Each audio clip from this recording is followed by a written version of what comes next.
Héloïse et Jean d'Ormesson, bonjour. Bonjour. La fille et le père ensemble, mais aussi bien sûr l'éditrice et l'auteur. On va parler de ça, parler de la conversation. Votre livre, déjà succès de librairie, combien d'exemplaires, Héloïse d'Ormesson? Pas 60 000, à peu près. Ce sont des chiffres énormes. Au jour d'aujourd'hui, dans les tirages qui baissent tous, c'est beaucoup, beaucoup de livres. Oui, malheureusement, j'aimerais vous dire... Ouais. non, effectivement, on est heureux. Le phénomène Jean d'Ormesson, il continue, il dure depuis presque 40 ans. C'était au plaisir de Dieu. Mon Dieu, 40 ans, peut-être 100 ans, 200 ans, peut-être. C'est rare, les auteurs qui s'installent si longtemps. C'est ce qu'on appelle une marque de fabrique, Héloïse d'Ormesson. Oui, je pense que c'est devenu une marque, en effet. En effet. Je pense que ça a accéléré la notoriété de la maison d'édition. C'est presque un logo. Alors, il y a eu la cravate en soie tissée, il y a les mocassins, pieds nus, parce que c'est l'été, il y a les yeux bleus. Alors, il y a des théories dans tous les portraits, chacun y va de son adjectif. On dit pervenche, c'est ça? Vous avez les yeux pervenches, Jean d'Ormesson? Je vous laisse le choix. Et puis, la nouvelle génération qui s'est attachée à Jean d'Ormesson, là, il y a eu Julien Doré, bien sûr. Oui, c'est la seule chose dont je suis un peu fier, c'est que longtemps, j'ai vu des jeunes filles me dire « ma mère vous admirait tellement » ou bien « ma grand-mère vous admire tellement ». Un jour, il y a une jeune fille qui est arrivée qui m'a dit « mon arrière-grand-mère vous admire tellement ». Et puis maintenant, ça s'est renversé. Évidemment, depuis 10 ans, peut-être à cause de Julien Doré, à cause de Gérard, vous savez, le Figaro, j'ai connu la Montespan, à cause de Fonel, dans son courrier électronique dans Elle. Évidemment, mes lecteurs se sont rajeunis, certainement. Est-ce que vous vous souvenez, Héloïse d'Ormesson, du moment où vous avez compris que vous aviez un père célèbre? Alors, quand j'ai passé mon BEPS... Qu'est-ce que c'est un BEPS? Dites-le pour les Suisses. Un brevet d'études supérieures. Enfin, c'est en fin de troisième. Ouais. On passe un oral de langue en général. Et effectivement, le professeur me disait D'Ormesson, D'Ormesson. Enfin, c'était il y a 35 ans. D'Ormesson, ça me dit quelque chose. Donc là. Mais je crois qu'elle a répondu oui, il y a une parenté. Elle se méfiait. Elle se méfiait. Il y a un lieu. Mais la notoriété, elle a vraiment, elle est considérable aujourd'hui. Quand moi j'étais enfant, elle était moindre. En fait, elle a évolué avec plus je grandissais, plus il était connu. Ça, c'est une chose qu'on ignore de vous parfois, Jean d'Ormesson, c'est que vous avez une très grande gloire littéraire relativement tardive. Hein. Il y a eu une longue période de... D'abord, j'ai commencé à écrire très tard. L'idée d'écrire ne m'était jamais venue. Évidemment, j'aimais lire, j'aimais beaucoup lire. Mais l'idée de devenir écrivain ne me traversait pas l'esprit. Aucune idée, d'ailleurs, ne me traversait l'esprit. On me dit souvent, qu'est-ce que vous vouliez faire quand vous étiez petit? Et ma réponse est tout à fait claire, c'est rien. Je ne voulais rien faire. Il y a un cliché, Héloïse d'Ormesson, qui dit que être fille ou fils d'une personne célèbre, c'est lourd, ça pèse, etc. On n'a pas l'impression que vous, ça vous a pesé. Vous êtes une éditrice très brillante, sûre de vous. Il n'y avait aucune lourdeur de ça? À l'adolescence, c'était peut-être un peu plus compliqué, mais bon, ça dépend de son tempérament. En plus, je pense que ça dépend aussi de l'attitude des parents. C'est-à-dire, comme nous, on a une famille, alors là, il y a le quart d'heure un peu mièvre, un peu... mais comme on est d'une famille unie et qu'on s'aime, je pense que ça assure un socle et qu'on est moins déstabilisé. Et donc, à l'adolescence, j'étais pas fragile comme une enfant qui n'aurait pas été entièrement aimée et entourée et qui aurait subi Question naïve, c'était un père comment, Jean d'Ormesson?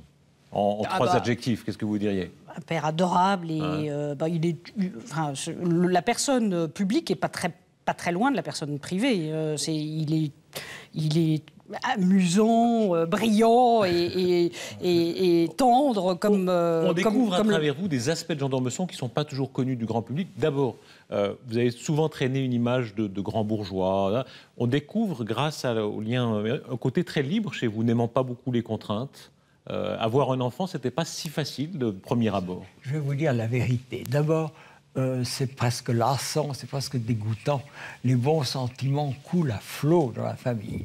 Les enfants aiment les parents aiment les enfants. Enfin, c'est très lassant. Ensuite, j'ai été un père sûrement très convenable, mais enfin lointain, sûrement lointain. Et quelquefois, je me reproche de ne pas m'être suffisamment occupé de ma fille. Tardif, hein, vous aviez 37 ans. Avoir un enfant, c'était une difficulté? Ah, c'était une épreuve. C'était sûrement une épreuve. D'abord, le mariage. Une responsabilité. Ah oui, le mariage déjà. Le mariage est une responsabilité, évidemment. Et, je ne m'en vante pas, vous savez. Je n'aime pas beaucoup les responsabilités. C'est un tort, mais je n'aime pas beaucoup ça. J'aime la liberté par-dessus tout. Le mariage est une entrave à la liberté. Un enfant, c'est une entrave à la liberté. Combien plus Vous n'avez pas de montre, hein, Jean d'Ormesson, je crois. Ah non, j'ai pas de montre, pas de téléphone portable. Pas de téléphone portable, pas de fax, pas de mail. Inutile de m'écrire. Je n'ai rien de tout ça. Pas de chaussettes dans vos mocassins. C'est inutile. Ça, c'est votre côté mer et soleil et liberté. Hein. Oui, d'ailleurs, Einstein, je crois, n'avait pas de chaussettes non plus. Il avait découvert que c'était assez inutile. Travailler ensemble, c'est quand même très particulier, parce qu'être éditeur de son père, est-ce que ça peut être difficile parfois? C'est-à-dire qu'au départ, on a vraiment... on redoutait, enfin, on n'a pas recherché... J'ai pas créé la maison d'édition pour publier mon père. C'était pas du tout l'objectif. D'ailleurs, chacun d'entre nous éludait la question quand on nous la posait à l'un ou à l'autre.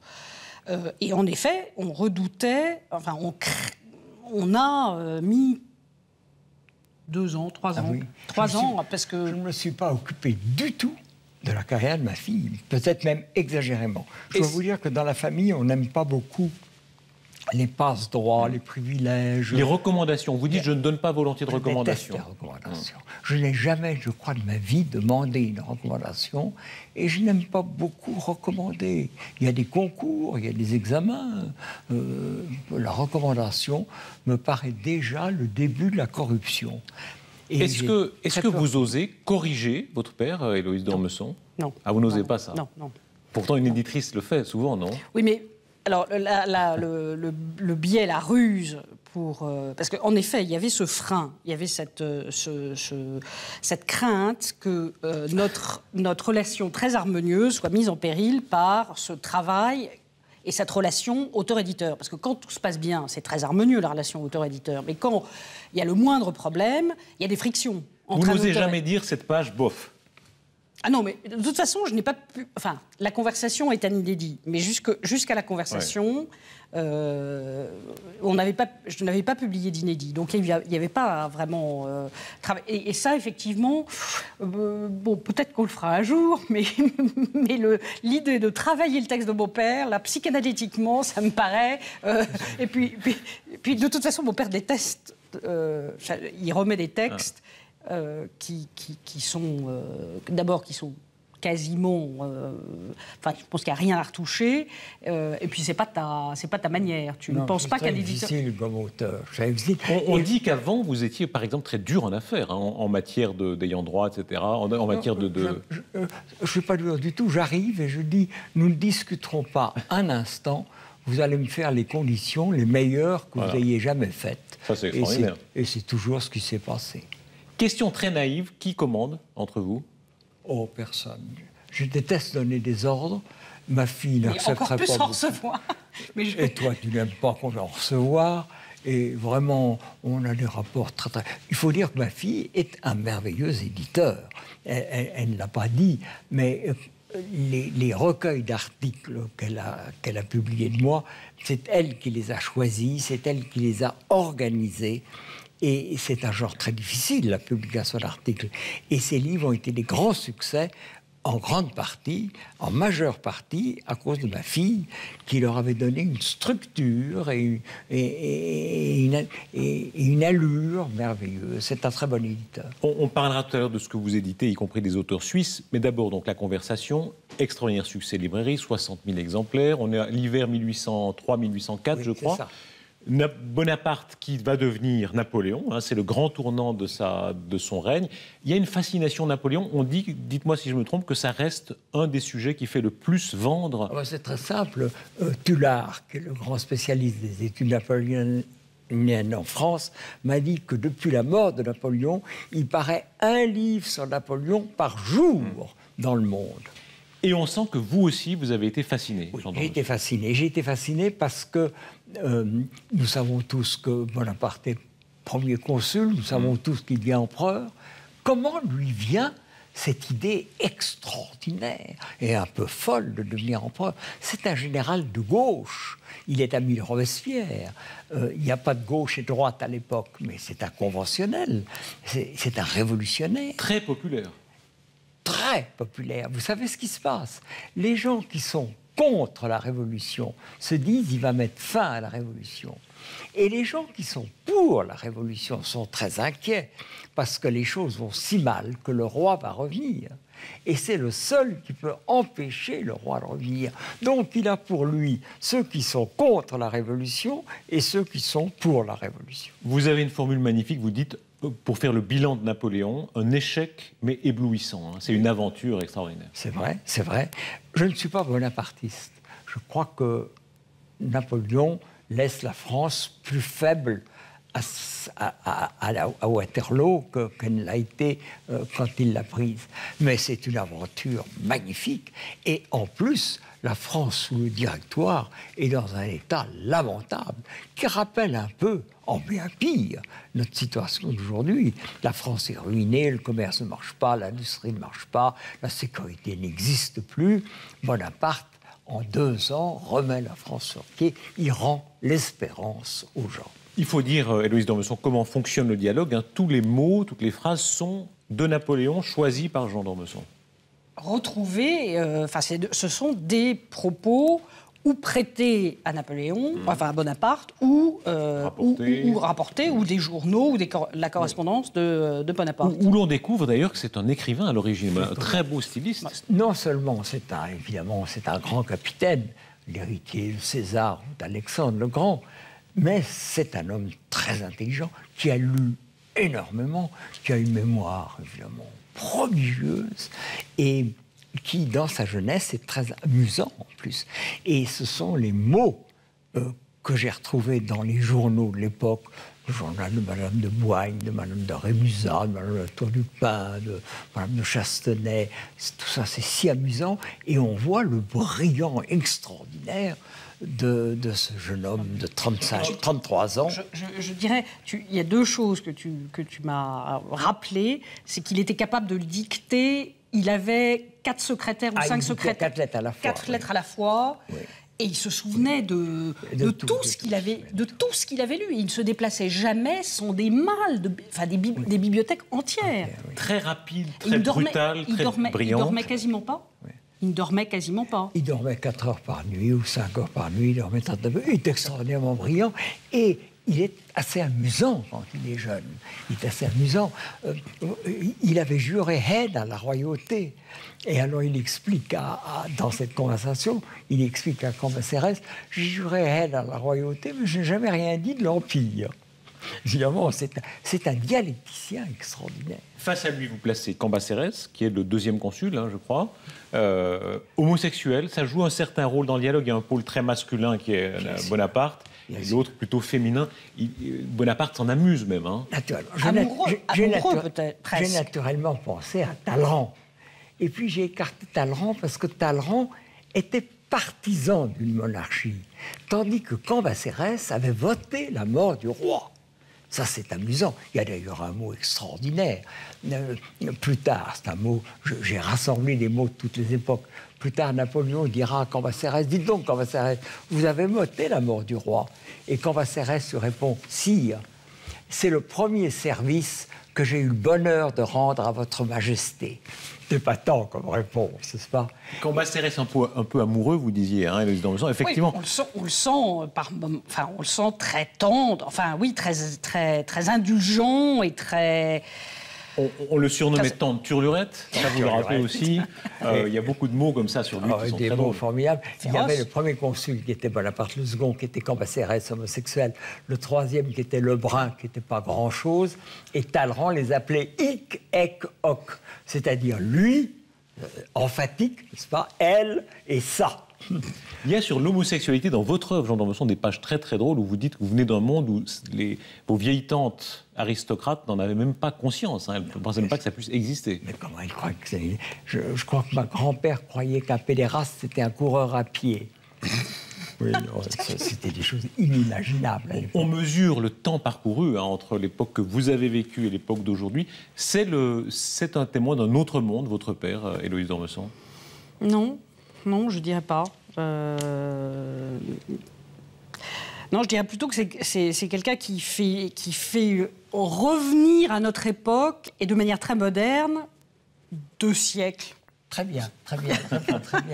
Je crois que je pourrais presque reprendre le mot de Woody Allen, qui est un de mes maîtres, qui disait « L'avenir m'intéresse parce que c'est là que j'ai l'intention de passer mes prochaines années ». Alors évidemment, je me suis beaucoup occupé du passé. Au plaisir de Dieu est un livre plein de souvenirs. Mon prochain livre, qui paraîtra dans 1 an ou dans 2 ans, ce sera le roman du changement de notre époque. Le roman du changement de notre époque. Mais en même temps, j'essaye de ne pas être écrasé par les souvenirs. J'essaye d'avoir plus de projets que de souvenirs. La conversation sera montée au théâtre. Le 2 octobre, au théâtre Hébertot à Paris. Elle se vend très bien, comme on le rappelait, énorme succès. On rappelait aussi que vous n'avez pas toujours connu le succès. On va rappeler une archive qui date de 1970, où vous êtes assez différent d'aujourd'hui. Et d'abord, vous n'êtes pas aussi connu, vous travaillez à l'UNESCO. On va regarder là avec attention parce que vous avez changé.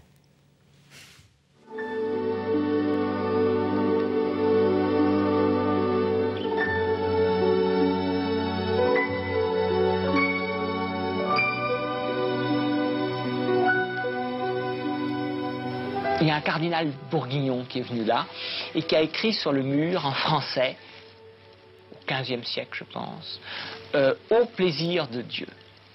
Eh bien je me suis senti tellement attaché au type qui a écrit ça. Ça correspondait tellement avec ce que je pense moi-même, à cette espèce de fatalité amusée. Vous savez, ça se passera comme ça voudra, moi je m'en tape. Mais ce que je veux, c'est en profiter, m'amuser de tout ça. Jean d'Ormesson, comment vous regardez? Consternant. C'est consternant. Moi, je dirais que moralité, il l'a fait. Il s'est amusé, tout ça. Je me suis amusé certainement, mais à l'époque, évidemment, quand je revois des choses comme ça, c'est pas que je sois content de moi aujourd'hui. Non, franchement, je ne suis pas content de moi aujourd'hui. Le programme est très beau en même temps. À l'époque, j'étais odieux, insupportable. Probablement timide en réalité, et provoquant, et sûr de soi, apparemment sûr de soi, et provoquant. Je suis insupportable. Le programme, Héloïse d'Ormesson, s'amuser dans la vie, c'est lui. Oui, s'amuser, je ne sais pas, mais s'émerveiller de toute chose, je pense que c'est quand même ta force et ton... Plutôt s'émerveiller que s'amuser. Vous citiez parfois de Pagnol, le mot de Pagnol, l'important c'est de s'en foutre. Oui. C'est ça, hein? Alors ça c'est vrai. Alors ça c'est pour beaucoup de choses de la vie quotidienne. Vous savez, de tout ce qui paraît si important. La voiture, les honneurs, la carrière, le regard des autres. L'important, c'est de s'en foutre. Ça veut dire faire carrière, être très sérieux, parce que vous êtes un travailleur infatigable, et en même temps, d'une certaine manière, s'en foutre. Oui. Vous savez, quand j'étais jeune, l'idée de réussir me révulsait. L'idée d'avoir une carrière me faisait horreur. Et puis finalement, je crois que je peux reprendre le mot de Cioran. J'ai connu toutes les formes de déchéance, y compris le succès. La gloire au cinéma. vous allez jouer dans cette rentrée, dans un film, vous incarnez un président qui n'est pas tout à fait Mitterrand, mais qui l'est un peu quand même. C'est une histoire qui est arrivée au président Mitterrand, en avait assez de la cuisine officielle, très lourde, et qui voulait une cuisine du terroir, qui fait venir une cuisinière. Et le rôle de la cuisinière est joué par une actrice merveilleuse, qui est Catherine Fro. Et le président devait être incarné par Claude Rich, qui est un grand acteur, qui n'a pas pu jouer le rôle 3 ou 4 jours avant le tournage. Les producteurs cherchaient désespérément quelqu'un. Il m'a proposé le rôle, j'ai accepté, voilà. La scène de promotion du film est une photo très belle. Hein. Vous tenez une truffe, je crois, hein, et puis vous la humez comme ça. C'est votre père dans la vie, Héloïse. Est-ce qu'il est bon vivant, il est sensuel? Ah ben, si vous lui donnez une truffe, il ne va pas la poser. Non, oui, ça, je pense que... Beaucoup les trucs. Non, mais pour vous donner une idée, on est arrivé en voiture par Vevey, ou plus exactement par Fribourg, et donc on est descendu vers le lac Léman, et je pense que dans cette petite descente vers le lac Léman, et en passant par Lavaux, je pense que mon père a dû dire... 50 fois, c'était pas tant, c'est merveilleux.